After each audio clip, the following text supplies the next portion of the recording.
You're listening to LOA Recon with the Good Vibe Coach Jeanette Ma, where we dissect the ins and outs and the art and science of conscious creation, all intended to amp up your manifesting game.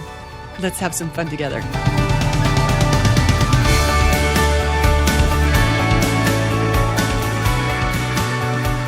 Thanks for tuning in for another episode. I'm actually recording this episode as a manifesting method because I've been waiting for my laptop to get back before I recorded a new episode, and it's still at the repair guy's place. I've been waiting on it, and I realize that guy can't get it to me when I'm waiting.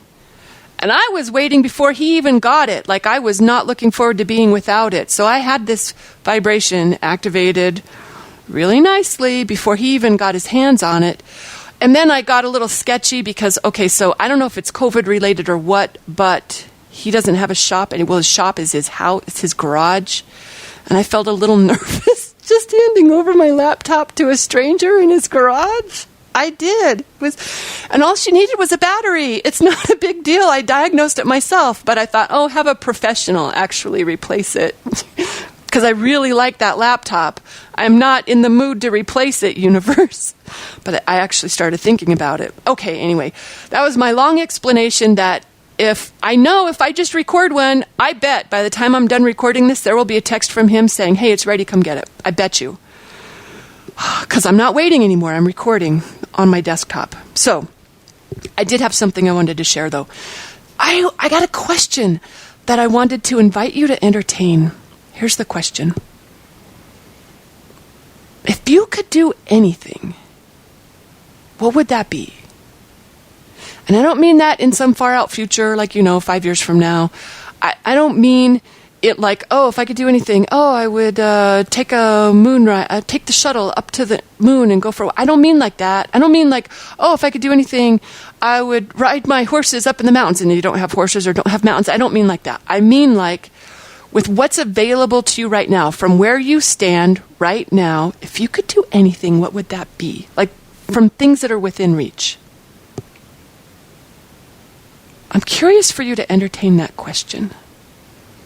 Like, in this red-hot moment, with what's available to you here and now, if you could do anything, what would that be? Your most favorite, most enjoyable, number one, preferred choice of all the things you could pick from, what would it be?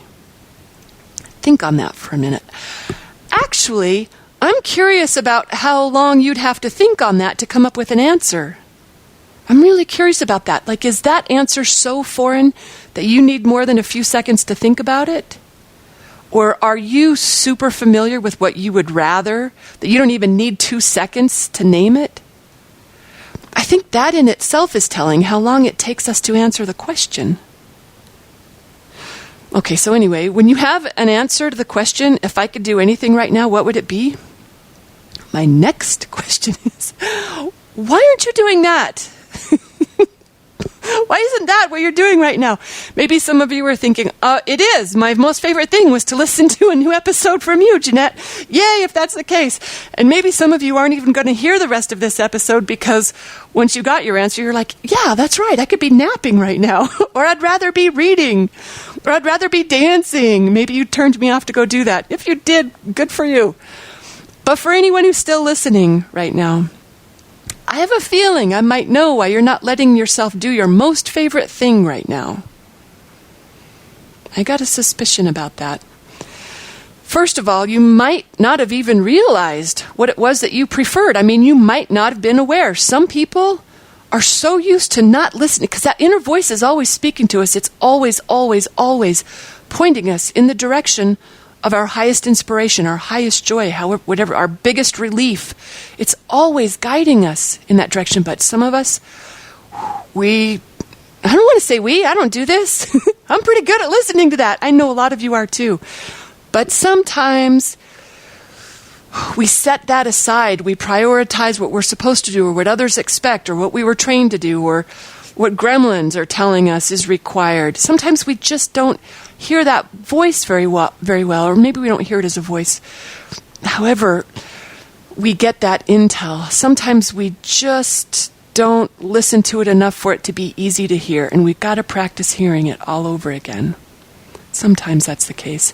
But for those who do know what they'd rather be doing and still aren't doing it, why is that? I know these answers too. I know from my own self and from people I've worked with. Maybe it's because you've got work to do, or a house to clean, or a family member to take care of, or something else that simply has to be done whether you like it or not, even though it's not your most favorite thing to do. That's why. But here's the thing about that. Okay, if you're listening to this, you're a conscious creator. That just deserves a big ta-da right there. If I had sound effects, we would be having one right there. Ta-da, you're a conscious creator. Congratulations. You know what that means? It means we know better. Is that the most cool thing? We know how the world really works. We know that our reality comes not from what we do, but from how we feel. It's from what we vibrate. We know that how we feel is what dictates what comes next. It's not about what we do. It's what we're vibrating. And we know that unhappy journeys don't have happy endings. We know it's ridiculous to suffer or struggle and think that that routine is going to turn out well. It doesn't. Lots of us have done it enough to know that, right? We also know we don't have to prove our worth in order to get the reward. It doesn't work that way. We know that all we have to do to get the reward is to find and practice the vibration of that, whatever that reward is for us. That's all we got to do. That means we're liberated from all that muggle nonsense of shoulds and obligations and every other reason that keeps us from following our highest joy, because we know better as conscious creators. And I get that sometimes we know that, like intellectually or theoretically or abstractly, rather than having it be in our bones, believing it, living it knowledge. I've been challenged by it myself sometimes. Sometimes that question isn't that easy to answer. If I could do anything right now, what would it be? It's not an if. I know for a fact it's not an if for me, and still sometimes I don't know that answer right off the top. I've been experimenting with ways to make that answer easier to know. And I also know sometimes the shoulds of life are just speaking so loudly that they're hard to ignore. I've been working with those too, with myself and with clients. The reason I'm talking about this is because I firmly believe this is one of the key things that keeps us from our highest alignment. Believing that there are things we have to do that we don't want to do, that we wouldn't do if we didn't have to. That's what's holding us up from everything that we want. It's not taking us there. I know a lot of people are playing it different, but the vibration of doing those things that are not our favorite, it's an obstacle. It's a vibrational obstacle to allowing those rewards, those successes, as Abraham would say, everything that's in our vortex. It's what keeps that from coming. So this is worth getting past. It's a habit worth breaking. I think when we learn how to find the answer to what would be our favorite thing to do right now and to follow through with it, that unlocks a special kind of magic, a high magic, when we are willing to follow our highest joy. And when I say highest joy, I know some are so unfamiliar with that, so far away from joy, that you would hear it better as relief rather than joy. But whatever it is, when we're willing to do the radical thing, like, it feels radical just because so many others are not living this way. But we know it's not radical. This is sensible. This is what makes sense according to how we know the world works. But when we're willing to do that quote-unquote radical thing, like taking a nap instead of answering the emails, or going for a walk instead of finishing the laundry, or letting the phone go to voicemail instead of answering it, which might not sound that radical, but for some of you, I know it is. For some of you, I know it is. And for everyone who's got a noisy chorus of gremlins right now shouting at me why it's not possible for you, you know what? Don't worry. You can have that. If you like that, keep those. I'm not going to try to talk you out of it. But for anyone else who's interested in doing it a different way, I'm inviting you to an experiment.